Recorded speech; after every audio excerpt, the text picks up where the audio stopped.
और बताएं, आगे बढ़े।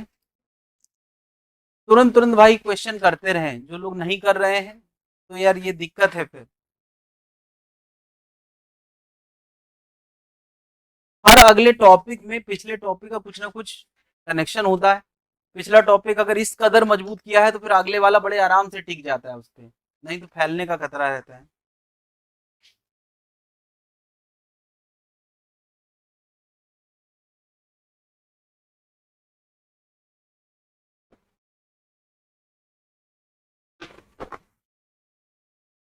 एक प्रेजेंटर हुआ करता था यार। हम्म। हम्म।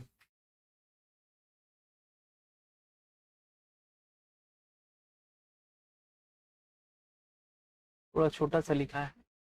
सबसे पहली चीज इस टॉपिक में है इलेक्ट्रिक फ्लक्स।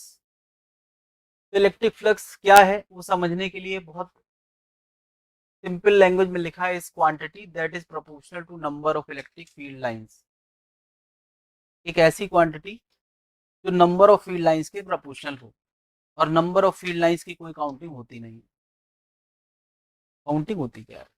मैं एक चार्ज के अगल बगल 50 लाइनें दिखाना चाहूँ 50 दिखा सकता हूँ, 100 दिखाना चाहूँ तो 100 दिखा सकता हूँ, नहीं।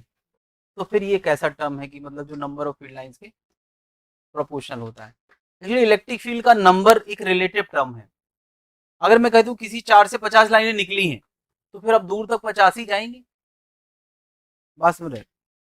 अगर मैंने 50 लाइनों को ई से रिप्रेजेंट किया है तो फिर इसका मतलब आधी लाइनें अगर उतने ही रीजन में दी हैं तो मेरा इशारा क्या है? E/2 का।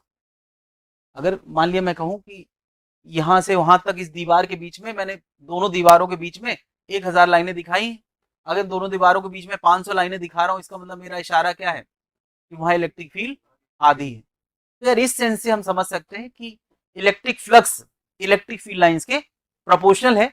अगर कहीं लाइनें आधी हो रही हैं तो फ्लक्स भी आधा हो रहा है। इस पॉइंट ऑफ व्यू से इलेक्ट्रिक फ्लक्स को हम समझ सकते हैं। बात क्लियर है? तो यार फ्लक्स फाई से डिनोट करते हैं, और phi basically number of field lines के प्रोपोर्शनल होता है। बस इतनी बात हम कर सकते हैं। जहां लाइनें ज्यादा वहां फ्लक्स ज्यादा, और लाइनों की कोई गिनती होती नहीं, वो एक रिलेटिव टर्म है। फिर अभी किसी रीजन में मैंने कुछ 1 2 3 4 5 6 7 8 9 10 लाइनें दिखाई हैं। नो डाउट ये 10 लाइनें मैंने अभी 2D में 1D में आई मीन 2D में दिखाई हैं, ये पीछे भी होंगी और ये किसी सरफेस पे पड़ रही होंगी, क्योंकि एक लाइन में इलेक्ट्रिक फील्ड का इन्फ्लुएंस ऐसा नहीं हो सकता कि वो बस एक दीवार पे ही अकेले हो, दीवार के बाहर ना हो। इलेक्ट्रिक फील्ड एक इन्फ्लुएंस है जो हमेशा 3 डायमेंशन में होगा, तो कुछ ना कुछ उसकी थिकनेस होगी। तो यार ये इधर से दिखा है, इसका मतलब इसके पीछे भी है। मान लिया यहाँ 10 लाइनें दिख रही हैं तो 10/5 का पूरी 50 लाइनें हैं। समझ रहे? और वो किसी एरिया पे पड़ी है, तो एरिया ये ऐसे साइड में दिखाया है, ऐसा है ये प्लेट, लेकिन साइड में दिखाया गया है। जैसे मैं कहता हूँ इस दीवार पे लाइनें पड़े, वैसा मामला है। बात क्लियर है? तो अगर मैं यहाँ पे उतने रीजन में डबल लाइनें दिखा रहा हूं तो मेरा इशारा क्या है? डबल फील्ड लाइंस हो गई, नहीं। और इस प्लेट का एरिया ए है, ठीक है, इसकी विड्थ कुछ है, इसकी भी विड्थ उतनी ही है। बात समझ रहे? यार ये एक्चुअली मैं दिखाने की कोशिश कर रहा हूं कि इतने पूरे रीजन में, पूरे एरिया में डबल लाइनें हुई हैं। ऐसे समझना, पूरे एरिया में डबल लाइनें हुई हैं। तो अगर मैं इसको ई कह रहा हूं तो यहाँ की फील्ड कितनी है? 2 है। पूरे एरिया में डबल लाइनें हुई हैं, है ना? लेकिन अब समझाने के लिए तो मुझे बताओ, इसका प्रोडक्ट फ्लक्स एक टर्म है जो इलेक्ट्रिक फील्ड लाइंस को, नंबर ऑफ लाइंस को प्रोपोर्शनल होता है। तो उसको हमें कैसे सोचना चाहिए? ई बढ़ जाए तो फ्लक्स बढ़ जाता है, तो क्या फ्लक्स ई ही है? जैसे फ्लक्स ही ई है, ऐसे नहीं सोच सकते। क्यों? क्योंकि अगर ये प्लेट तिरछी रखी हो तो क्या उससे टकराने वाली लाइनें कम हो जाएंगी, बल्कि अगर कोई एरिया ऐसे रख दिया जाए तो उससे टकराने वाली लाइनें जीरो हो जाएंगी। तो यार फ्लक्स जनरली किसी सरफेस से एसोसिएटेड पूछा जाता है कि इससे एसोसिएटेड कितना, इससे एसोसिएटेड कितना, इससे एसोसिएटेड, तो उसमें प्लेट के ओरिएंटेशन का, उसके एरिया का भी रोल है, एरिया का भी और उसके ओरिएंटेशन का। मैं इसमें अगर दिखा रहा हूं कितनी लाइनें, 10 लाइनें टकरा रही, इसमें 20 लाइनें, तो ई का रोल है ना। और इसी फील्ड में अगर मैं ऐसी प्लेट रख दूं तो उसमें 0 लाइनें टकरा रही हैं, इसका मतलब ओरिएंटेशन का भी रोल है। दूसरी बात, अगर मैं बताओ इसी रीजन में आधा एरिया रख दूं, आई मीन आधी प्लेट रख दूं, तो क्या उससे टकराने वाला फ्लक्स कितना हो जाएगा, आधा, यानी एरिया का भी रूल है। तो फ्लक्स को मैं डिफाइन कर रहा हूं नए सिरे से, तो मैंने उसका फॉर्मूला क्या सही समझा है, ई का रोल है, ए का रोल है, ओरिएंटेशन का रोल है नहीं, तो वो ओरिएंटेशन वाला फैक्टर है कॉस थीटा। थीटा क्या है, थीटा है angle between E vector and A vector. तो यार हम लोगों ने एरिया को हमेशा सरफेस की तरह सोचा है, लेकिन जब मैं कहता हूं एरिया इज अ वेक्टर, तो वो हमेशा एरिया वेक्टर सरफेस के परपेंडिकुलर सोचा जाता है, ऐसे सोचा जाता है, नहीं है इस केस में ऐसे सोचा जाएगा। बात क्लियर है। मुझे बताएं इस एरिया वेक्टर और इलेक्ट्रिक फील्ड के बीच में कितना एंगल है, 90। जरा देखो cos 90 करो, कितना आएगा, 0 आएगा। बात सुनो, यानी ये क्या बता रहा है कि इस तरह की सरफेस पे कोई फील्ड टकराएगी, एक भी फील्ड लाइंस टकराएंगी नहीं, यानी cos थीटा फैक्टर अपने आप को जस्टिफाई कर रहा है। यहां देखो जरा, इलेक्ट्रिक फील्ड और एरिया वेक्टर, ई वेक्टर और ए वेक्टर के बीच में एंगल कितना है, 0, cos 0 सबसे ज्यादा होता है, यानी ये कह रहा है कि ऐसा अगर सरफेस एरिया है तो उसको टकराने वाली लाइनें सबसे ज्यादा होंगी, यानी ये एक जस्टिफाइड फॉर्मूला लग रहा है, cos थीटा का फैक्टर ऊपर ही होना चाहिए और ऐसे ही होना चाहिए। दूसरी बात, अगर इलेक्ट्रिक फील्ड ई है तो बताओ इसका फ्लक्स क्या हो गया, मुझे बताओ, थीटा तो बता ही दिया है, ई ए cos 0। यहां बताओ जरा इसका कितना हो गया, कितना हो गया, 2e a cos 0। क्या पता लाइनें डबल हुई है, मतलब उसके मुकाबले यहां की फील्ड डबल हुई है, तो क्या फ्लक्स भी डबल हुआ है कि नहीं। इसका मतलब अब थोड़ा सा लग रहा है कि ये definition number of field lines के प्रोपोर्शनल है ना। अभी मैं यहीं पे कह दूं एरिया आधा है, a/2 है, तो बता इससे टकराने वाला फ्लक्स कितना होगा, 2e इंटू a/2।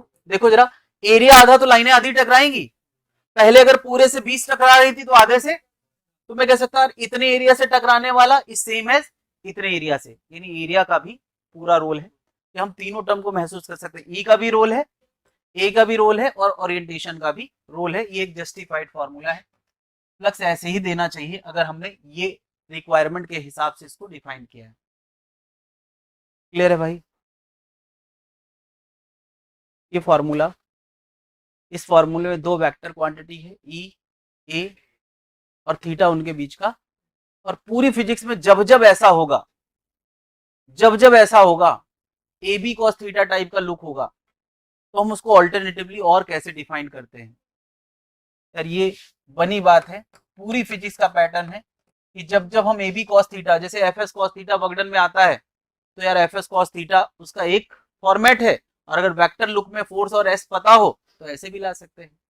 बल्कि एक और बात, फिर से पूरी फिजिक्स का एक पैटर्न है कि अगर दो चीजों का प्रोडक्ट है और हर छोटे इंडिपेंडेंट वेरिएबल के साथ डिपेंडेंट वेरिएबल बदलने लगे, मैं कह रहा हूं हर छोटे एरिया पे ई अलग अलग है, फिर अभी तो मैंने सब जगह ई एक जैसे दिखाई पूरे एरिया में, ऐसा हो सकता है कि इतने एरिया के लिए इलेक्ट्रिक फील्ड अलग हो, इतने एरिया के लिए इलेक्ट्रिक फील्ड अलग हो, बाकी हर एरिया पे, हर छोटे एरिया पे अगर ई बदलने लगे तो क्या वही प्रोडक्ट फिर क्या बन जाएगा, इंटीग्रेशन। हर प्रोडक्ट इंटीग्रेशन तब बन जाता है जब इंडिपेंडेंट वेरिएबल के साथ डिपेंडेंट वेरिएबल चेंज होने लगता है। यानी क्या इसी का एक और लुक हो सकता है, कब, जब इलेक्ट्रिक फील्ड हर छोटे एरिया के लिए चेंज होने लगे। क्या फॉर्मूला बनेगा, integral of E D A cos theta, और फिर मोस्ट जनरल फॉर्म क्या, अगर वो वेक्टर फॉर्म में भी है तो ये मोस्ट जनरल फॉर्म, यार ये तीन जो नए लुक आए हैं यार, ये कुछ नया नहीं है भाई, ये मैथमेटिकल इशू है। और डेफिनेशन यही है, जैसे वर्क डन की definition F S cos theta ही होती है, नहीं, लेकिन एफ डॉट एस भी लिख देते हैं, वो उसका मैथमेटिकल वर्जन है। Integral F D S cos theta भी लिख सकते हैं, F vector dot integral F vector dot D S vector भी लिख देते हैं। तो ये उसकी मैथमेटिकल वर्जन है, ये नई डेफिनेशन नहीं है। बात क्लियर है? नोट करते जाएं।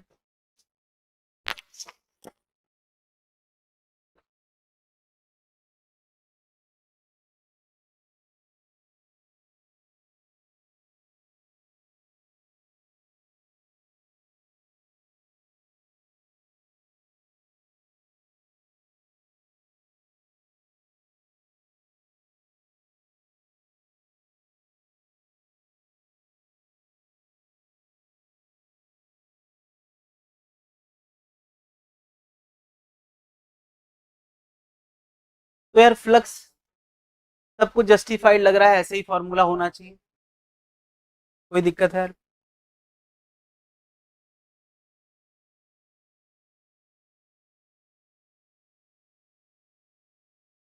नोट कर लिया? क्या बढ़ा दिया?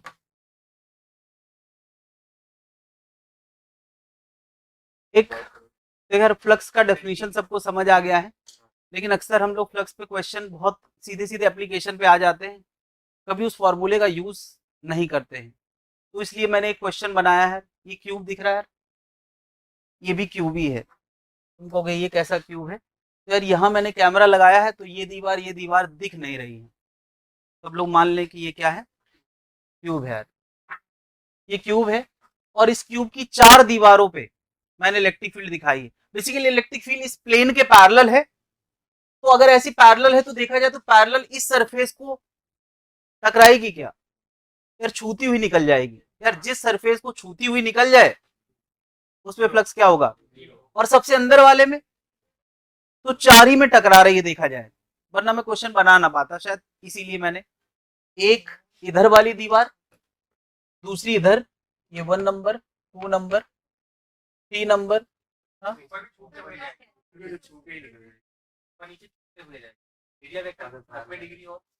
नहीं यार, मैंने ये थोड़ी कहा है कि सीधे आई डायरेक्शन में ही है।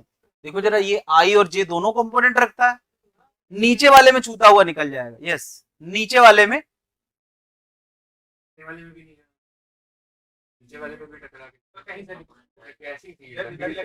यार फील्ड इन तीन सरफेसेस पे राइट है और उस पे टिल्टेड है। क्या दिख रही है? इससे ज्यादा मैं क्या बता दूं? क्या इस पे टिल्टेड है तो दीवार को नहीं टकराएगी? अच्छा, अभी थोड़ी देर पहले मैंने एक चीज बताई थी कि एरिया वेक्टर सरफेस के परपेंडिकुलर होता है, नहीं? तो यार परपेंडिकुलर किसी एरिया में तो दो डायरेक्शन होती है। जैसे मैं कह दूं ये एक प्लेट है, बताओ मुझे, ये एक प्लेट है, इसका एरिया वेक्टर ऐसे रखी। यस, अब तुमने बोला ना इधर भी हो सकता है और इधर भी, ये, यस, ये बिल्कुल सही बात है। यार जब हम फ्लैट सरफेस देख रहे हैं तो हम कंफ्यूज हैं, इधर भी हो सकता है इधर भी, लेकिन जब कोई क्लोज बाउंड्री होगी तो by default area vector close boundary के लिए ए वेक्टर हैज डायरेक्शन आउटवर्ड। कैसा है? Outward for closed surface. Close surface मतलब एक डब्बे जैसा मामला हो, तब हम ये तय कर सकते हैं कि एरिया वेक्टर कहाँ पॉजिटिव कहाँ नेगेटिव। ये नहीं पता यार, इस दीवार का एरिया वेक्टर कहाँ है? बाहर की तरफ। इस दीवार का कहाँ है? ऊपर की तरफ। इस दीवार का इधर, इसका, बात समझ गया? तो एरिया वेक्टर तय हो गया, इलेक्ट्रिक फील्ड का मैग्नीट्यूड मैंने दिया है, और ये क्यूब ए साइड का है, लेटर से सारी साइड क्या है? ए है। तो मेरा क्वेश्चन है, फाइंड टोटल फ्लक्स एसोसिएटेड या total flux emitting out of the cube. Question क्या है? टोटल फ्लक्स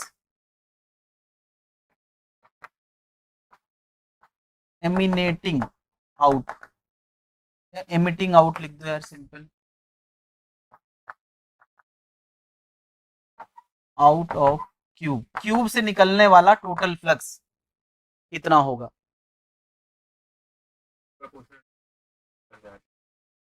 यार मैं डेफिनेशन नहीं पूछी भाई, मैथमेटिकली कैलकुलेट करके ई और साइड लेंथ के टर्म में बताना है। ओके, ये एंगल दिया है यार भाई, ये एंगल दिया, सॉरी ये एंगल मुझे देना चाहिए था 60 डिग्री, 30 डिग्री है, 30 डिग्री दे दूं यार। ई मैंने, अच्छा दी नहीं है मैंने, रुको रुको, ये ई है, ये ई है, ये ई है और ये 2 ई है। अब ठीक है,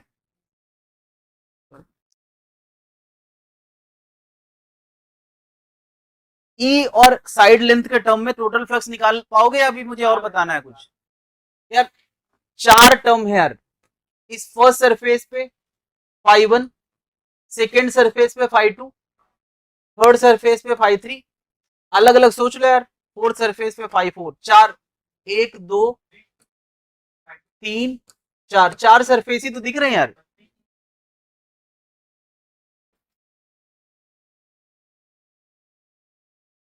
प्लीज कैलकुलेट करें अपने शुभ हाथों से, मैं फॉर्मूला लिखूं क्या? फिर क्या, हाथ अशुभ है तुम लोग, करो करो।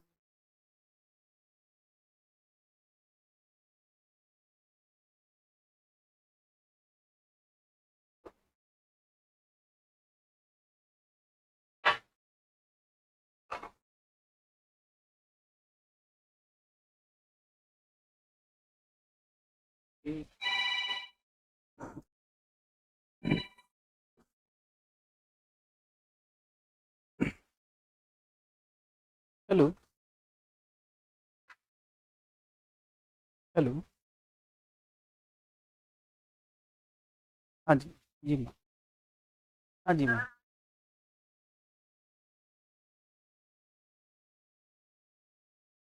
हाँ वो आर्यन का सेंड किया था उन्होंने। ठीक ठीक ठीक, ठीक ठीक, ओके।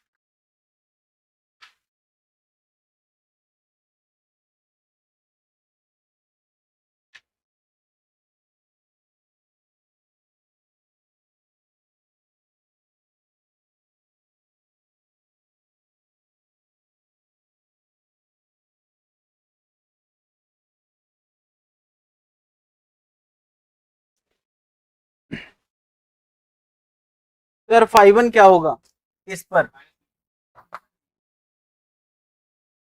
ई एरिया उसके बीच का एंगल,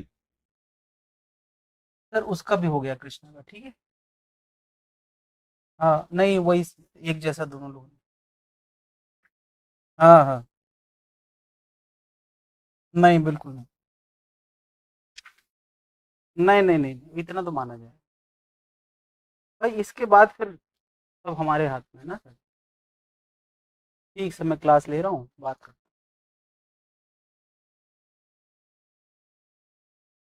पता जरा, इलेक्ट्रिक फील्ड राइट है और एरिया वेक्टर कहाँ है, तो एंगल कितना, 180, तो cos 180 माइनस होता है तो ये कितना आ गया, माइनस ये स्क्वायर, कितनों ने लिख दिया था यार, सही से बताएं, सही में, सही से बताना यार, φ2,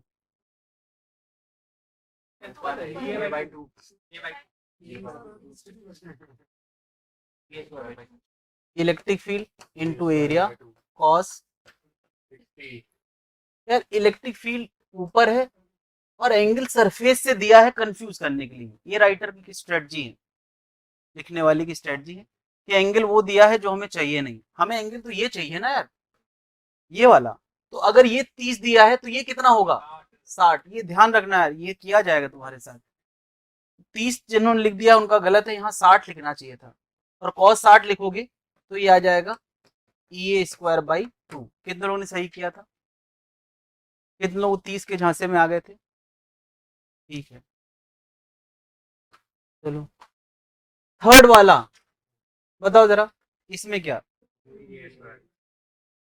2e into area A square cos 0, तो ये कितना आ गया यार, 2e² और 5 4 में यार क्योंकि 90 डिग्री का मामला है तो ई कुछ भी बना रहे, 90 के चक्कर में ये क्या आ जाएगा,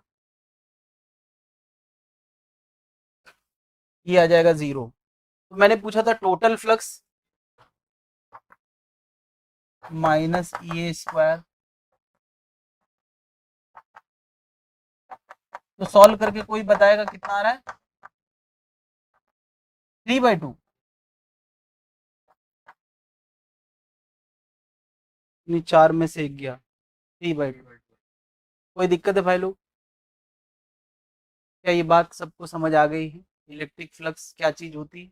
इलेक्ट्रिक फ्लक्स एक क्वांटिटी है जो नंबर ऑफ फील्ड लाइंस के प्रपोर्शनल होती है। कोई दिक्कत है भाई? हटा दे। किसी को कोई दिक्कत है तो पूछ सकता है।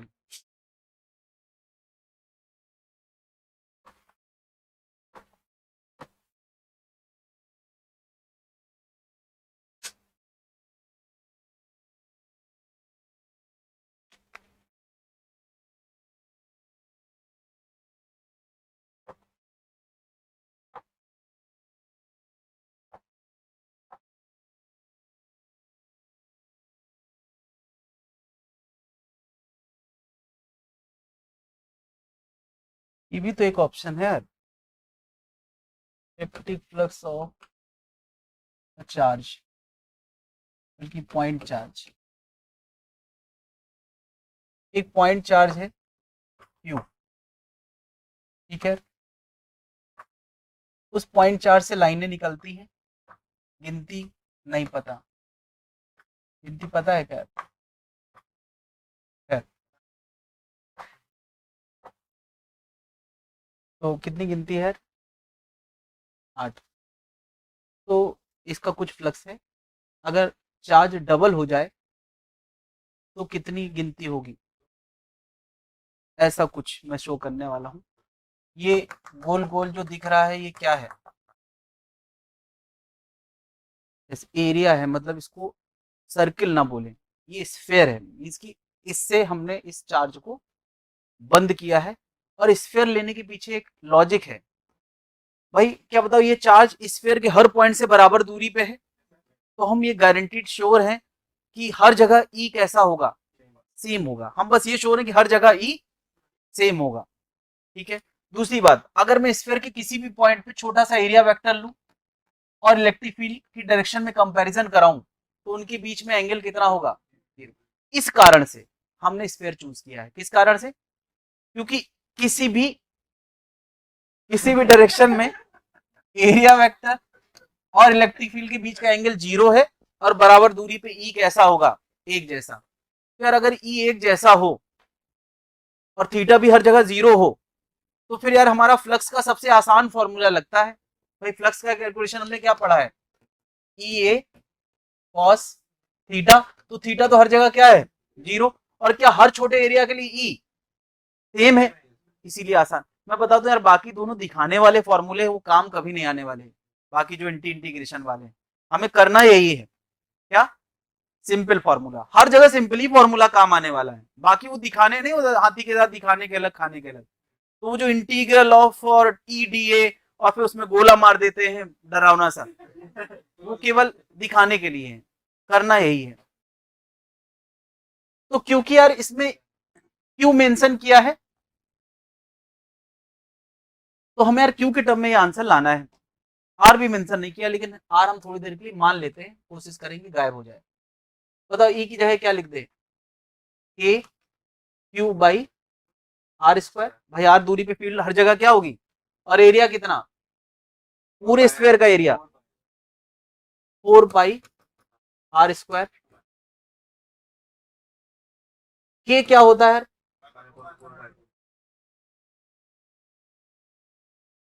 4 पाई 4 पाई। ये फ्लक्स का जो फॉर्मूला आया बड़ा इंटरेस्टिंग आ गया है। क्या आ गया? Q by epsilon not. Q by epsilon मतलब कि फ्लक्स कितना टकरा रहा है उसका लेना देना किससे है? चार्ज से।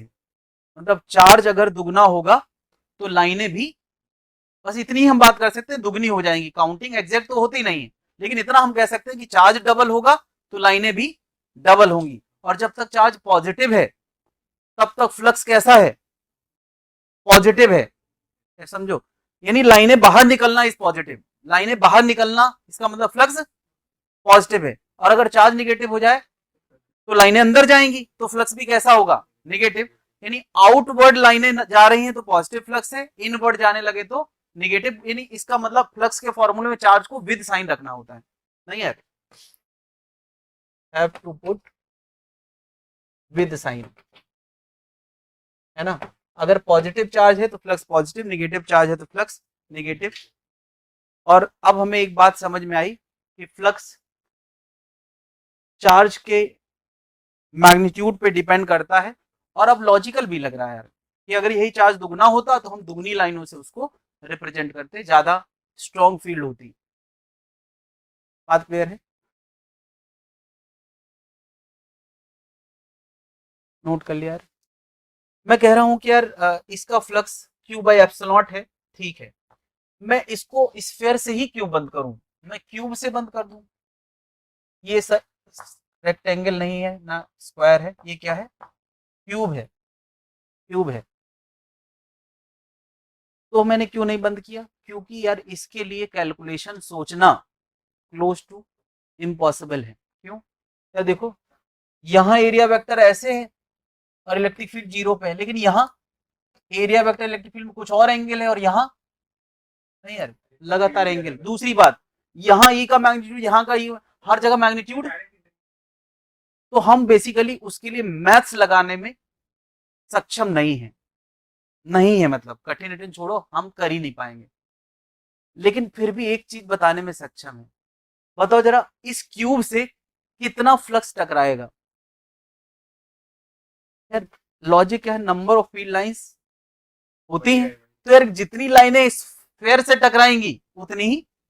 अब तुम समझो यार कि number of field lines he flux को रिप्रेजेंट करती है, तो जितनी स्फीयर में टकराएंगी उतनी ही। तो यार भले हम उसका कैलकुलेशन नहीं कर सकते, तो कैलकुलेशन हम अपनी मर्जी से सुविधा हिसाब से करेंगे जहां आसान हो जाए। और अगर हम बता सकते हैं कितना फ्लक्स सुविधाजनक स्थिति से, तो फिर हम बता सकते हैं कि उससे भी कितना टकराएगा। क्या बात समझ पा रहे हैं? तो हम फ्लक्स निकालने के लिए अपना सुविधाजनक सरफेस लेंगे और फिर आगे का तो हम बता देंगे कि जितना इससे टकराएगा उतना ही। क्या ये बात समझ पा रहे हैं? एक चार्ज को इस कमरे के बीचों बीच मैंने यहां रख दिया, और इत्तेफाक से ये क्यूबिकल ही लग रहा है मुझे, क्यूबिकल कमरा है, बीचों बीच रख दिया एकदम, ठीक है। तो बताओ सारी दीवारों से मिला के कितना फ्लक्स टकरा रहा है क्यूब में, क्यू बाई एप्सिलॉन। तो एक दीवार में कितना होगा, लाइनें ही हैं तो जितनी लाइनें सब में मिला के टकरा रही हैं तो एक में बटा 6 हो जाएगा। लेकिन अगर ये चार्ज मैं बीच में न रख के उसके करीब जाने लगूं तब फ्लक्स बराबर, तब उस पे ज्यादा होगा, इस पे कम होगा, और यहाँ कुछ सिमेट्री का मामला होगा, तब हम बता ही नहीं पाएंगे। लेकिन परफेक्ट सिचुएशन को तो बता ही सकते हैं, क्योंकि लाइनें बराबर बराबर चारों तरफ डिस्ट्रीब्यूटेड है, बीचों बीच रखा है, तो क्यू बाई 6 एप्सिलॉन इधर, क्यू बाई 6 एप्सिलॉन। नहीं, सोचो इस दीवार के बीच में एक होल कर दूं मैं, यहाँ पे पतली सी दीवार है कुछ mm की, मैंने होल कर दिया, उसमें फुटबॉल जैसा चार्ज रख दिया, सच दैट कि आधी फुटबॉल इधर दिख रही है और आधी उस तरफ। बताओ इस कमरे के अंदर कितना फ्लक्स आएगा, आधा फ्लक्स बाहर जाएगा, आधा अंदर जाएगा। मेरे पास एक बहुत छोटा सा चार्ज था, एकदम जरा सा, मतलब कि ढूंढने से भी नहीं दिखाई देगा, एकदम जुए के बराबर, लेकिन ढूंढने में मिलता नहीं है। और उस जुए बराबर चार्ज को मैंने इस दो पन्नों के बीच में, यहाँ बीचों बीच कहीं रख दिया, है ना। बताओ उस चार्ज से कितना फ्लक्स निकल रहा है,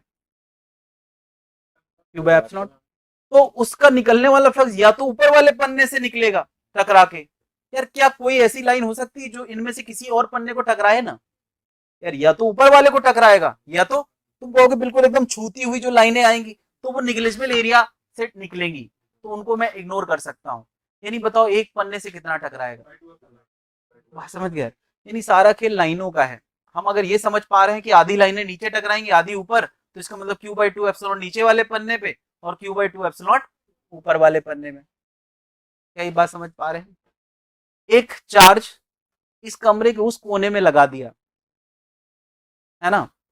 तो मेरा पहला क्वेश्चन है, उसका सेंटर वही स्फीयर बॉल वाला चार्ज पूरा फुटबॉल है, उस कोने में लगा दिया, सच दैट कि उस बॉल का सेंटर उस कोने से मैच कर रहा है।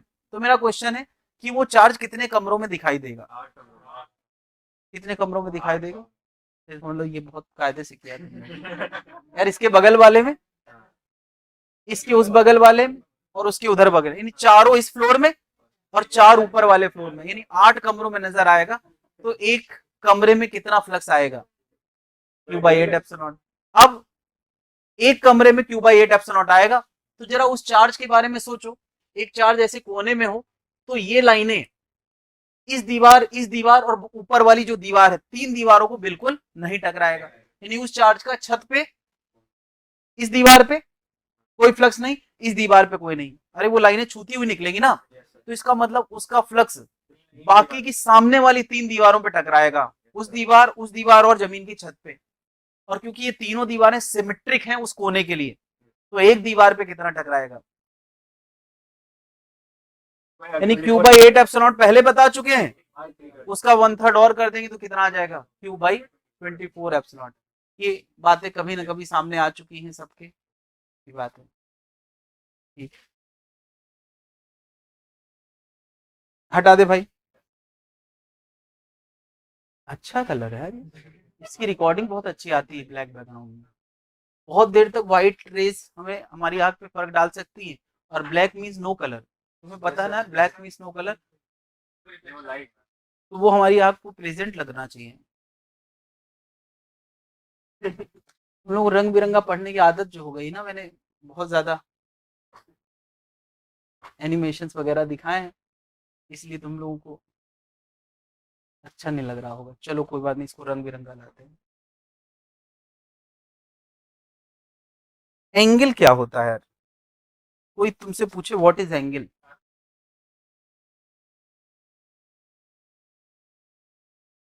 और कुछ सिंपल लैंग्वेज में बता सकता है? हाँ,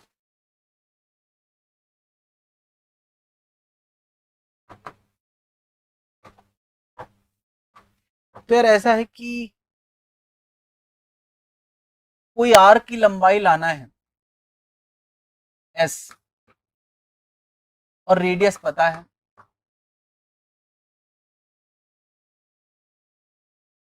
तो किस नंबर से मल्टीप्लाई करें जिससे एस आ जाए? वही बात है जो उसने बताई, वही बात है यार। पहली बार एक रिक्वायरमेंट आई होगी, जैसे मान लिया कोई सर्किल शेप आया, तो एक रिक्वायरमेंट आई होगी इंसान के सामने। मान लिया कोई सर्किल है, उसमें मटेरियल लगना है, तो कितनी लंबाई का लगना है, ये रिक्वायरमेंट उसके सामने आई होगी।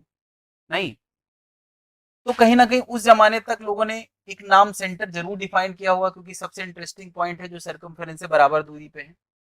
रेडियस जरूर डिफाइन किया होगा, क्योंकि उसी से हम सर्किल बड़ा या छोटा की बात कर सकते हैं, इतनी रेडियस इतनी रेडियस। तो उसने देखा होगा उस जमाने के इंसान ने कि रेडियस और सरकमफेरेंस में एक कनेक्शन है। मतलब अगर रेडियस 1 मीटर रखो या 1 फीट, उस जमाने के लोग फीट में रखते होंगे, तो बताओ यार सरकमफेरेंस कितनी आती है? 3.14, नहीं 6.28। फिर किसी ने कहा यार 2 रखो, तो यार बड़ा परफेक्ट रिलेशन आता था, 12 पॉइंट रेगुलर 2856।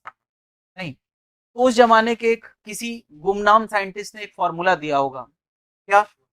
कि circumference length is directly proportional to radius. ऐसा नहीं, साइंस में फॉर्मूले देते हैं, उस जमाने के किसी गुमनाम साइंटिस्ट ने ये फॉर्मूला दिया होगा कि जैसे जैसे रेडियस जितने टाइम्स होती है, वैसे वैसे सरकमफेरेंस भी उतने टाइम्स होता है। तो उस जमाने के साइंटिस्ट ने ये पता करने की कोशिश करी होगी कि वो कौन सा नंबर है जो बार बार आर में मल्टीप्लाई करने से सरकमफेरेंस आ जाता है। तो उसने अपनी टेबल ये बनाई होगी, एक के लिए 6.28, 2 के लिए 12 पॉइंट, तो उसने कहा वो नंबर है 6.28। ये पता कैसे किया होगा भैया? एक धागा रख के ऐसे मेजर किया होगा, रेडियस मेजर किया होगा, तो पता चला रेडियस 1 लो तो ये 6.28 आ रहा है, 2 लो तो ये, तो उससे नंबर उसको पता चल गया हो। मतलब पूरा एक्सपेरिमेंट सामने रख रहा हूँ ताकि तुम एंगल को नए नजरिए से देखो। मुझे नहीं पता तुम लोग किस नजरिए से देखते हो, लेकिन मेरे नजरिए से नहीं देखोगे तो मैं कैसे समझा पाऊंगा? तो यार angle is nothing but the multiplicand factor. जो उस बंदे ने डिस्कवर किया है, उस गुमनाम साइंटिस्ट ने, वो नंबर है एंगल। क्या है? 6.28। This is angle. कितना? पूरे सर्किल का। पूरे सर्किल को करस्पॉन्ड करने के लिए 6.28 है। सोचो आधी लेंथ निकालना हो तुम्हें, तो वो नंबर तुम क्या लोगे? 3.14। क्वार्टर लेना हो तो क्या लोगे? पास में रहे। यानी एंगल असली माने में तो ये नंबर ही है। अब उसका सिंबल क्या रिप्रेजेंट कर दिया, ये उसकी मर्जी थी। किसी ने कहा यार भैया एरिया लाने में 3.14 आता है, सरकमफ्रेंस लाने में 6.28 आता है, तो क्यों ना 3.14 को एक सिंबल दे दिया जाए। तो किसी ने कहा उसको हम पाई सिंबल देंगे, तो इसको 2 पाई कह देंगे। तो क्या सिंबल इज नॉट मतलब कि समथिंग की जो किसी ने बहुत बड़ा काम कर दिया। मेन चीज है वो नंबर 3.141414 जो रिपीट होता है, हम लोग 3.14 मान लेते हैं, तो वो नंबर इंपॉर्टेंट था। पाई की डिस्कवरी नहीं हुई, पाई तो एक सिंबल है, उस नंबर की डिस्कवरी हुई। क्या बात समझ पा रहे? तो एंगल इज अ नंबर। क्या वो एंगल ये 6.28 3.14 1.57 ये है क्या 360 डिग्री 180 डिग्री ये सही माने में एंगल है? क्या उससे हम सरकमफ्रेंस ला सकते हैं क्या उस नंबर से? नहीं। यानी सही माने में एंगल ये रेडियन वाला एंगल होता है। वो जो 360 डिग्री और 180 डिग्री है, ये एक अलग ही किसी ने स्केल बना दिया है और कुछ नहीं। अल्टीमेटली अगर तुम्हें आर्क लंबाई लाना हो तो कौन सा एंगल चाहिए? रेडियन वाला। ये जो एंगल है, ये जो नंबर है डिस्कवर जिसने किया हो, यही काम का है अगर आर्क लेंथ लाना हो। कहाँ ध्यान है यार तुम लोग? बाबूजी आपका ध्यान किधर है? छोले भटूरे की असली दुकान इधर। यहाँ फिजिक्स में यार इतने मन से पढ़ा रहा हूँ, तुम्हारा ध्यान इसी में है। मुझे लग रहा है कि सारा कुछ तुम्हें कोई ख्याल ही नहीं चल रहा है मेरे अलावा, फिजिक्स के अलावा। बढ़ाने को बोला था यार, कम करने को बढ़ा दिया है। अभी सब लोग चैन से हैं। ठीक। तो यार सरकमफ्रेंस लेंथ लाने के लिए जो नंबर मल्टीप्लाई करते हैं उसको एंगल बोलते हैं। जो पूरे सर्किल के लिए 2 पाई होता है, आधे के लिए पाई होता है। जिस तरह से सर्किल रिड्यूस होगा उस तरह से एंगल रिड्यूस होगा, दैट इज एंगल। यानी एंगल इज अ नंबर जिससे सरकमफ्रेंस आ जाता है। तो सॉलिड एंगल भी एक नंबर है जिससे एरिया आ जाता है। बात समझे? यानी किसी ने पूरे स्फीयर को लेके, यानी ये प्लेन एंगल 2D के लिए है और सॉलिड एंगल 3D के लिए। तो किसी ने क्या किया होगा, पूरा स्फीयर लिया, उस स्फीयर का रेडियस पता किया, फिर उसको पेंट करने के लिए जो एरिया आया, सरफेस का जो एरिया आया वो पता किया कितना है। तो उसे पता चला कि वो कुछ 12.56 आर स्क्वायर आता है। अगर आर रेडियस लिया है तो कितना? 12.56 आर स्क्वायर। इंटरेस्टिंग बात यह है कि यार 12.56 मतलब 4 पाई, यानी 4 पाई आर स्क्वायर आता है। आधा सर्किल हो तो उसका एरिया कितना आएगा? 2 पाई। सीधी सी बात है, 2 पाई आर स्क्वायर। तो आर स्क्वायर के अलावा जो बगल में नंबर चल रहा है वो नंबर क्या है? Solid angle. क्या इतने तरीके से, इसी तरीके से सोचना चाहेंगे? यानी क्वार्टर सर्किल हो तो कितना होगा? पाई। तो यार मैं आइसक्रीम की दुकान में गया, सस्ती मिल रही थी, बहुत सारे बच्चे थे, उनके लिए मुझे खरीदना थी। तो मैंने यार 8-10 कोन तो ऐसे पकड़ी, कोन वाली आइसक्रीम थी, कोन वाली आइसक्रीम। फिर वो देता गया, मैं क्या किया कि उसको चिपकाता गया ऐसे ऐसे। मतलब फिर थोड़ी देर बाद मुझे उस साइड से पकड़ना पड़ा जहाँ पे आइसक्रीम होती। मैंने ग्लव्स पहन रखा था हाइजीनिक मेंटेन करते हुए। तो अभी क्या, मैंने इधर भी चिपकाना शुरू कर दिया तो पूरा गोला बन गया। 40 आइसक्रीम से पूरा गोला बन गया। नहीं तो मुझे बताओ, एक कोन के आउटर सरफेस के लिए क्या मल्टीप्लिकेंट आएगा? आई मीन वो सॉलिड एंगल कितना होगा? समझ गया यार? कितना? अगर 40 आइसक्रीम ने पूरे 3D स्पेस को ढक रखा है तो यानी एक कोन 4 पाई बाई 40 सॉलिड एंगल का होगा, है ना? अब मैं कह रहा हूं यार कि जब सॉलिड एंगल मैं बात कर रहा हूं तो स्फीयर होना फिर जरूरी कहां है? वो तो कोन एक स्पेस को डिनोट कर रहा है। जैसे मैं कह दूं, जब मैं एंगल बोलता हूं 2 पाई तो उसके लिए सर्किल होना जरूरी कहां है? 2 पाई बेसिकली किसी भी रेडियस का हो उसके लिए काम करता है, तो यानी वो प्लेन को डिनोट करता है। तो 4 पाई पूरे 3D स्पेस को डिनोट करता है। 4 पाई पूरे। यार कोन में सरफेस होना जरूरी है क्या ये बताने के लिए? कोन में सरफेस होना जरूरी नहीं है ये बताने के लिए कि उसका सॉलिड एंगल 4 पाई बाई 40 है, 40 कोण नहीं। तो मैं कह सकता हूं यार कि 2 पाई एंगल पूरे प्लेन स्पेस को डिनोट करता है और 4 पाई एंगल पूरे 3D स्पेस को डिनोट करता है। तो 2 पाई एंगल आधे 3D स्पेस को, यानी यहां मैं एक प्लेटफॉर्म बना दूं या ये फ्लोर बना दूं, इस फ्लोर के ऊपर की दुनिया कितनी सॉलिड एंगल पे बसी है 2 पाई, और इस फ्लोर के नीचे वाली दुनिया कितने सॉलिड एंगल पे है 2 पाई। ऐसे हम उसको ले सकते हैं। प्लेन एंगल एक सरफेस को डिनोट करता है और सॉलिड एंगल एक 3D स्पेस को। बात क्लियर है? फिर भी हम लोग कहीं ना कहीं डेफिनेशन की बात करते हैं।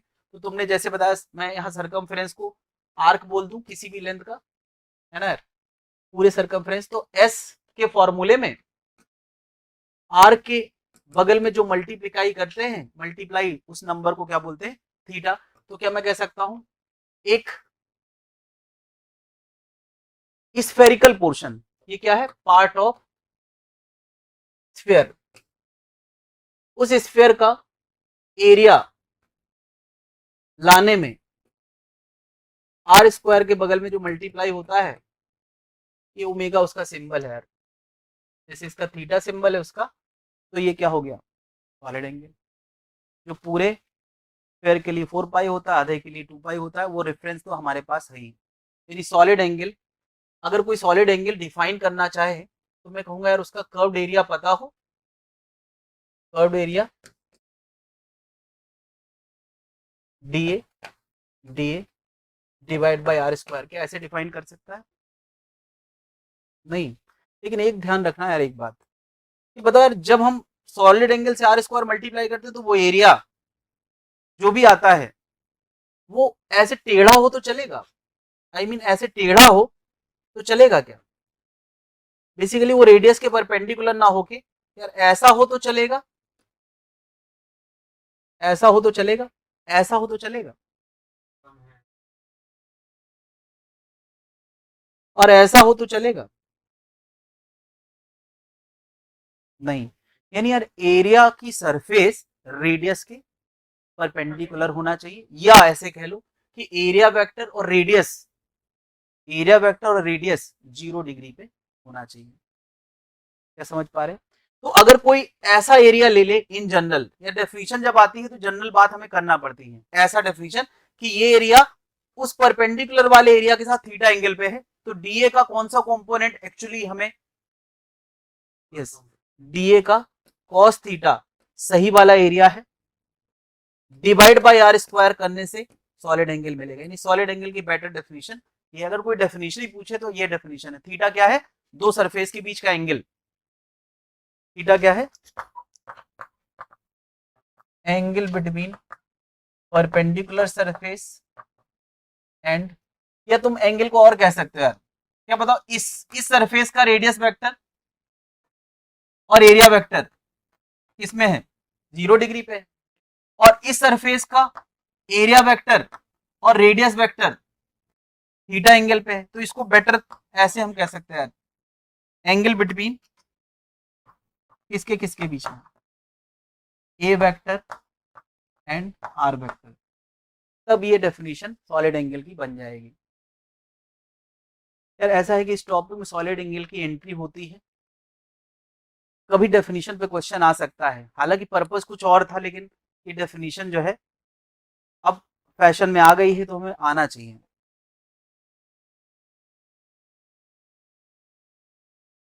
तो अभी मुझे एक और चीज बताओ यार, वो जो मैं 40 आइसक्रीम लेके खड़ा था, उसके बीचों बीच मेरा चार्ज छूट गया था, मैं जेब में लेके हमेशा घूमता था उस दिन ऐसा हुआ कि चार्ज बीच में छूट गया था। तो बताओ एक कोन से कितना फ्लक्स बाहर आएगा?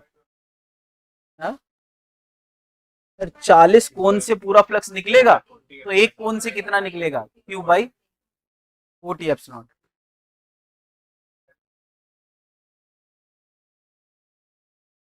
सब मिला के 40 है, सब मिला के 40। कोने में, सेंटर पे। यार 40 कोन पूरे पूरा स्फीयर बना देंगी। तुमने कभी कोन से बना हुआ लट्टू देखा है यार? सजावट में यूज होता है, वो कोन कोन से बना होता है, पूरा गोला बनता है। जब भी कोन बहुत सारी अमाउंट में लिया जाए और फिट करते जाओ तो उससे गोला बनता है। ठीक है।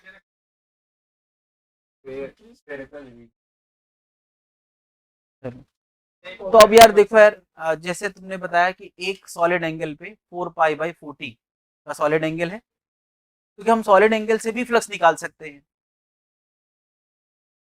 यार सॉलिड एंगल बताना मेरा मकसद था, प्लेन एंगल केवल इसलिए समझाया है ताकि तुम सॉलिड एंगल को भी उसी तरीके से महसूस कर पाओ।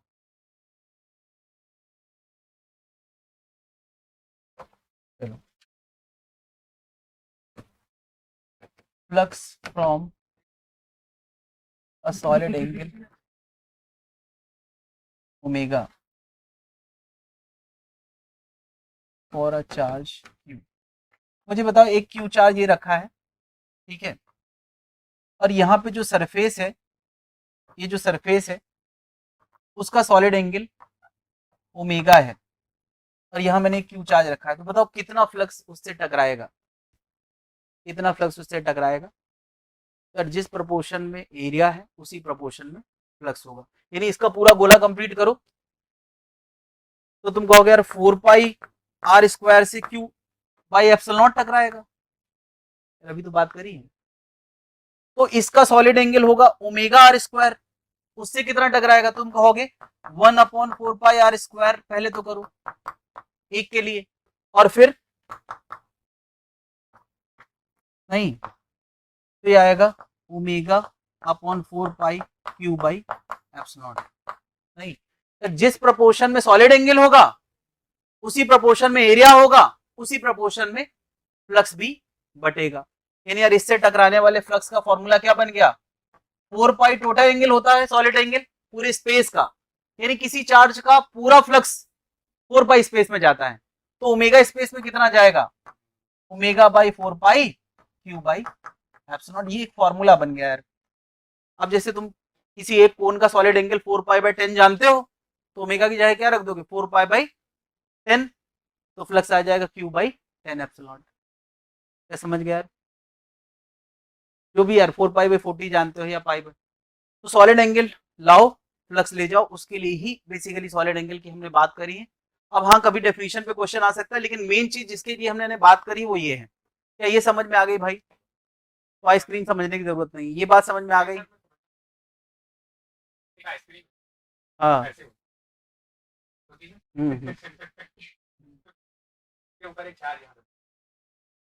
उसकी कुन्ने में कॉर्नर पे, वहां नहीं रखा भाई, मेरे वहां नहीं रखा था। मैं आइसक्रीम फेंक दिया हूँ, गल गई थी, गंदी हो गई थी, अनहाइजीनिक हो गई थी, तो किसी ने कहा कि आपने हाथ लगा दिया है, बच्चों को देंगे तो खराब हो जाएगी, तो मैंने फेंक दी है ना। एक कोन बचा है, उसको मैं यहाँ ला के आया हूँ, चाहो तो यूज कर लो, दैट्स इट। कोन की आइसक्रीम इसकी भी गिर गई है, केवल कोन बचा है। ये फॉर्मूला यार काम का है, सॉलिड एंगल लाओ। जैसे मैं कह दूं यार, एक अभी स्फीयर हमने लिया था, उसका सॉलिड एंगल कितना था, 4π, तो यार सॉलिड एंगल 4π रख दो तो Q/ε। आधा स्फीयर होता तो 2π/4π, तो ये क्या आ जाता Q/2ε। कुल मिला के सॉलिड एंगल लाओ, कितना फ्लक्स निकल रहा है ले जाओ। क्या बात समझ गए, ठीक, हटा दे,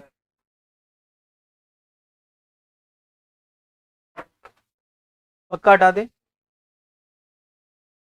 तो अब यार ये जो इतनी देर हम लोगों ने बात करी है, इसमें यार ये सारी बातें जो है ना, एक्चुअली गॉस नाम के साइंटिस्ट ने पहले ही समझ ली थी।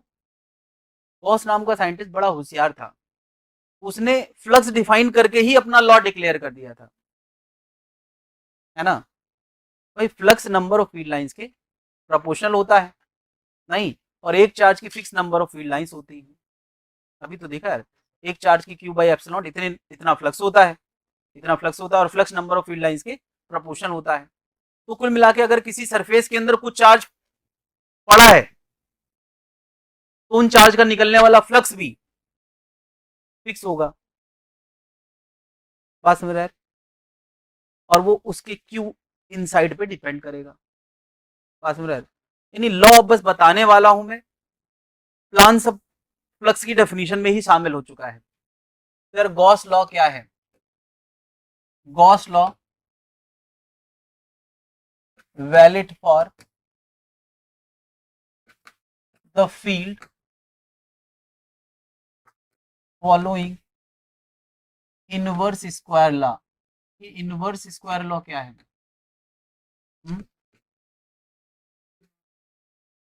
1/r² वाली फील्ड। अच्छा ये बताओ, अभी थोड़ा देर पहले हमने एक फॉर्मूला की वो निकाला था फ्लक्स चार्ज की वजह से, तो अगर उसमें r² नीचे ना होता, हमने क्या किया था, k³ r² इंटू 4πr², तो r² कटता क्या? r² कट गया, इसलिए वो q पे डिपेंडेंट आ गया, तो इनवर्स स्क्वायर लॉ उसकी रिक्वायरमेंट है। और अब लॉ क्या है? लॉ है कि किसी क्लोज्ड सरफेस में, ये क्या है, क्लोज्ड सरफेस में कुछ चार्ज बंद हैं, वो पॉजिटिव भी हो सकते हैं, वो निगेटिव भी, कुछ चार्ज बंद हैं। जब मैं यार क्लोज्ड सरफेस बोल रहा हूं तो तुम्हारे दिमाग में लाइन वाला ख्याल नहीं आना चाहिए। एक डब्बे जैसी चीज है, वो टेढ़ी मेढ़ी हो सकती है मगर उसमें कहीं अंदर हवा जाने की जगह नहीं है, चारों तरफ से बंद है चार्ज, यानी इसकी लाइनें डब्बे के किसी ना किसी पोर्शन पे टकरा रही हैं। नो डाउट एक चार्ज की फील्ड यहां कुछ होगी ऐसे, इस चार्ज की ऐसे होगी, इस चार्ज की ऐसे होगी, इन सबका एक नेट होगा, इन सबका एक नेट होगा। मान लिया मैंने कहा इन सबका नेट कहीं यहां आ रहा है, तो क्या ऐसे ही नेट हर जगहों पे होंगे? हमें नहीं पता वो नेट कहाँ है, लेकिन हर जगह पे क्या इलेक्ट्रिक फील्ड के नेट होंगे?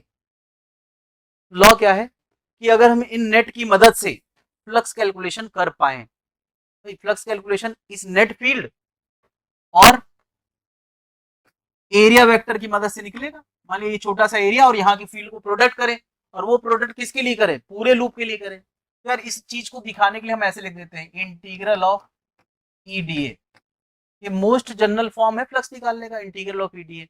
मोस्ट जनरल लिखने की जरूरत इसलिए है क्योंकि यार यहाँ हर जगह इलेक्ट्रिक फील्ड कैसी भी हो सकती है, एरिया वेक्टर के साथ डायरेक्शन भी कैसी भी हो सकती है। तो ये मोस्ट जनरल फॉर्म केवल ये दिखाने के लिए कि अगर हम कर पाए, कर नहीं पाएंगे, हर शेप के लिए हम कर ही नहीं पाएंगे, अगर हम ये कैलकुलेशन कर पाए क्लोज लूप के लिए, यार ये तो मतलब केवल माहौल बनाने के लिए शायद साइंटिस्ट ने लिखा होगा कि थोड़ा लगे कि कुछ नया है। भाई इंटीग्रेशन सिंपल होता तो थोड़ा कमजोर लगता, ये गोला केवल बता रहा है कि अगर हम इस पूरे लूप के लिए, लूप बोलना बल्कि गलत है, पूरी सरफेस डब्बे के लिए अगर हम ये कैलकुलेशन कर पाए तो वो किस पे डिपेंड करेगा?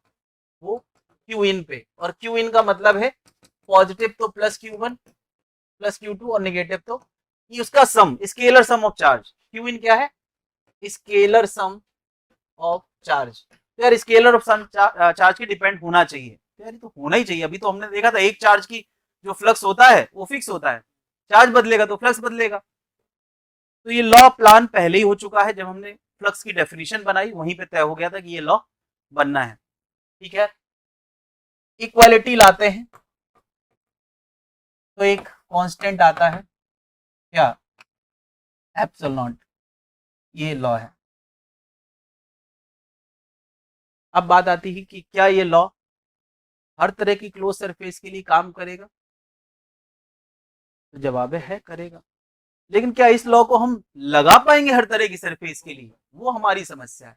यानी दो तरह के क्वेश्चन होते हैं कि Gauss law is valid for all type surfaces, तो हमारा जवाब होगा हाँ। तो क्या हम सब सरफेसेस के लिए इलेक्ट्रिक फील्ड कैलकुलेट कर पाते हैं, आई मीन ई का फॉर्मूला डिराइव कर पाते हैं? तो डेरिवेशन हम सबके लिए नहीं कर पाएंगे क्योंकि उसकी मैथ्स बहुत, कुछ सरफेसेस की कुछ शेप्स की मैथ्स बहुत कॉम्प्लिकेट हो जाएगी, तो वहां ई के फॉर्मूले हम कुछ आसान शेप के लिए डिराइव कर पाते हैं। बात क्लियर है? कोई बात नहीं, आसानी के लिए करेंगे। सर जैसे ये लॉ आया तो एक बात पक्की हो गई कि अगर हम Q बता पा रहे हैं तो फ्लक्स प्रेडिक्ट कर सकते हैं, और फ्लक्स ने कैलकुलेट कर पा रहे हैं तो Q प्रेडिक्ट कर सकते हैं। बात समझ रहे? आज ही के दिन हम लोगों ने एक क्वेश्चन किया था, एक मैंने क्यूब बनाया था जिसमें 6 सरफेसेस थी, तो तुम कहोगे अब तो 4 ही बची, अरे एक अंदर है एक बाहर है, वो दिख नहीं रही है।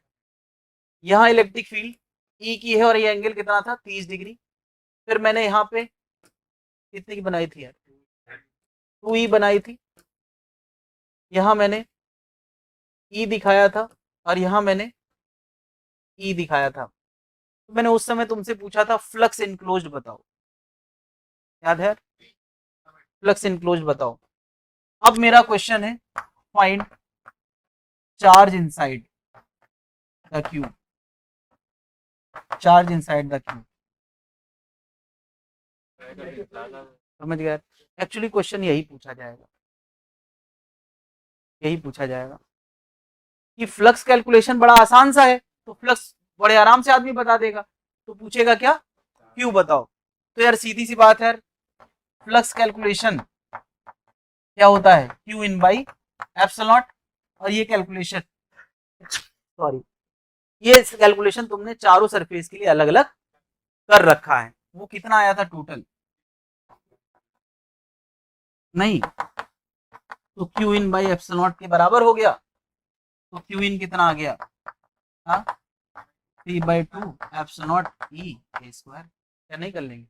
अभी कोई और डब्बा बना दे, आसान सी फील्ड दिखा दे, तो फ्लक्स कैलकुलेशन पहला काम होगा और चार्ज कैलकुलेशन दूसरा काम होगा, निकाल लेंगे यार।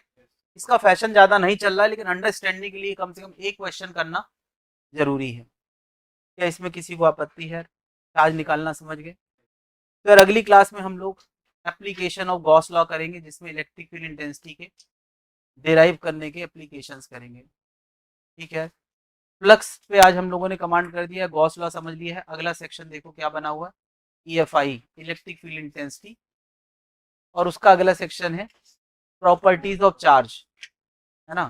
चार्ज की कुछ प्रॉपर्टीज हैं जो हम डिस्कवर करेंगे यूजिंग गॉस लॉ।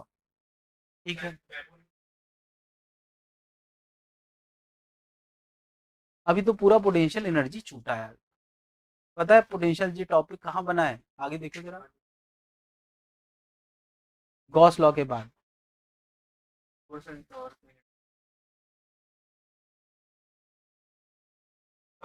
तो फोर्स एंड फील्ड वाला तो हम लोग कर लिए ना। ये सेक्शन, एक मिनट, 28 से लेके 28 से लेके जो 44 क्वेश्चन है ना यार गॉस में, ये भी तुम कर सकते हो। 28 से लेके 44 तक जो क्वेश्चन है वो भी तुम ट्राई कर सकते हो। और क्या ट्राई कर सकते हो? तो फ्लक्स मैंने अलग से बताया है, फ्लक्स सेक्शन अलग है।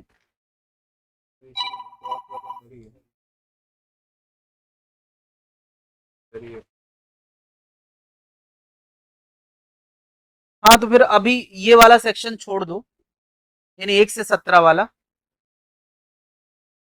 हेलो, हाँ हाँ हाँ, बस अब छोड़ने वाले हैं।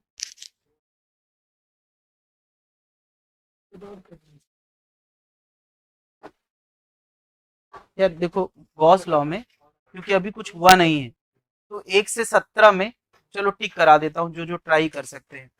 तुम लोग कर ही चुके यार जो जो ट्राई कर सकते हैं। क्वेश्चन नंबर 1 2 3 4 5 ये सब कर सकते हैं, 1 2 3 4 5 पूरे यार 17 कर सकते हैं भाई, पूरे 17 कर सकते हैं।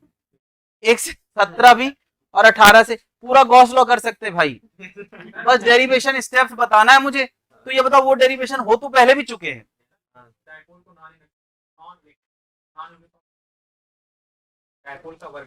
डाइपोल को नॉन यूनिफॉर्म इलेक्ट्रिक फील्ड में क्यों रखे? तो थोड़ा थोड़ा यार तुम लोग प्रेजेंस ऑफ माइंड रखो यार। चलो यार रख देंगे, रख देंगे, तो ये लेकर बोलना पड़ेगा यार। यार वर्क डन पोटेंशियल जी तो बाकी है, देखो जरा मेरा section plan, work done potential जी गॉस लॉ ये सब जगह बाकी है यार। डाइपोल भी वहीं पढ़ेंगे यार, वर्क डन वहीं पढ़ेंगे यार। देखो जरा उसमें एक सेक्शन बना होगा कहीं, छोटा सा डाइपोल बना होगा, और नीचे देखो इधर ये बना है u equal to minus P cos theta. दिखाओ इनको, बताओ जल्दी।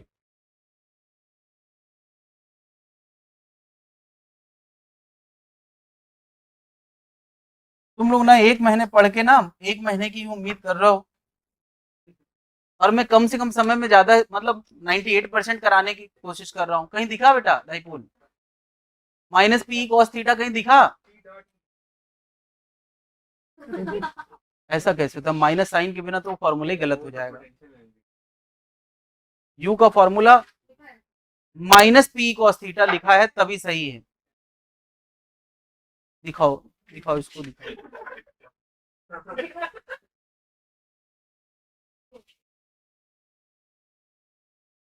यार एक डाइपोल इधर। यार हम लोगों ने यूनिफॉर्म फील्ड वाला पढ़ा है क्योंकि वही फैशन में चल रहा था, लेकिन अब नया है थोड़ा सा, इस पे भी बात करने लगे हैं। मुझे बताओ E1 या E2 कहाँ की फील्ड ज्यादा है? E1 ज्यादा है। तो मुझे बताओ इस पे लगने वाला फोर्स, एक मिनट, राइट एरिया कि लेफ्ट, एक काम कर देता हूँ, प्लस इधर लिख देता हूँ माइनस इधर, फैशन यही चल रहा है, बदल भी लेंगे यार। मुझे बताओ इस पॉजिटिव पे फोर्स कहाँ लगेगा, राइट, और इस पे, तो मुझे बताओ ये डाइपोल रेस्ट पे रहेगा या मूव करेगा, सीधी सी बात है, QE1 ज्यादा QE2 तो मूव करेगा। अच्छा इस पे फोर्स लग रहा है कि टॉर्क भी लग रहा है, अभी फिलहाल ये राइट मूव करेगा, इसका एफ नेट क्या है, QE1 minus QE2 net force, कोई दिक्कत है, टॉर्क लग रहा है, अभी टॉर्क नहीं लग रहा है, क्यों, ये वाला फोर्स भी उसके सेंटर ऑफ मास से जा रहा है और वो वाला फोर्स भी सेंटर ऑफ मास से। टॉर्क कब लगता है, जब कोई डायपोल थोड़ा टिल्ट करके रख दे, ऐसे रख दे, नहीं तो ऐसे रख देंगे, तो मैं कहूंगा यार ठीक है, अब इसमें फोर्स भी लगेगा और टॉर्क भी लगेगा, यानी मूव भी करेगा।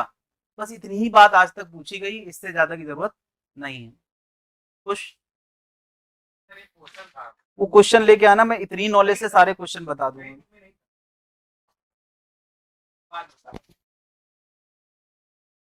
बोल ही दो यार, अब बोल दो।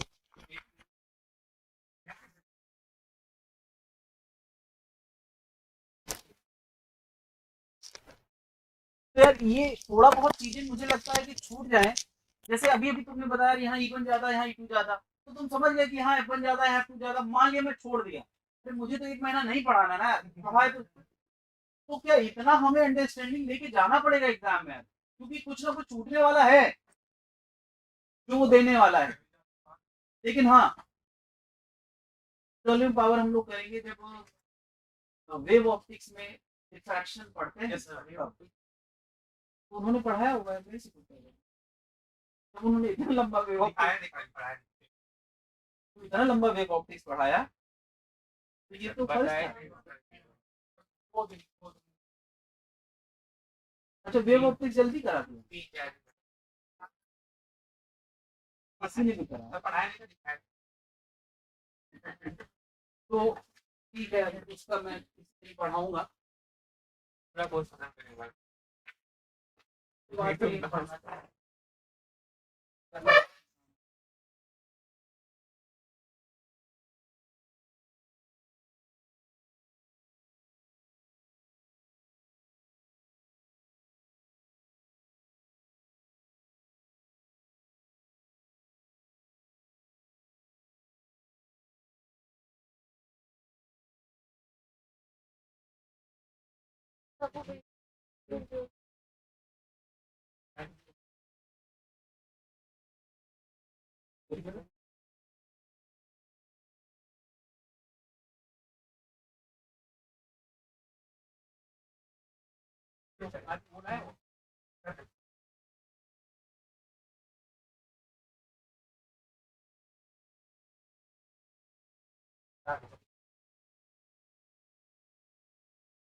बना लेंगे बेटा, आज बना लेंगे तो दे देंगे, बनाएंगे खाए नहीं है।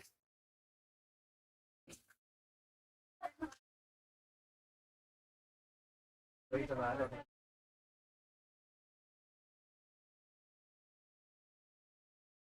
वही तो सुबह से दे रहे हैं हम लोग, वही आएगा। तो सुबह कितना अच्छा गोला बनाया था ना, हाँ बहुत, पीछे अंदर घुसते साथ घुसा है, कैसे बनाते हैं।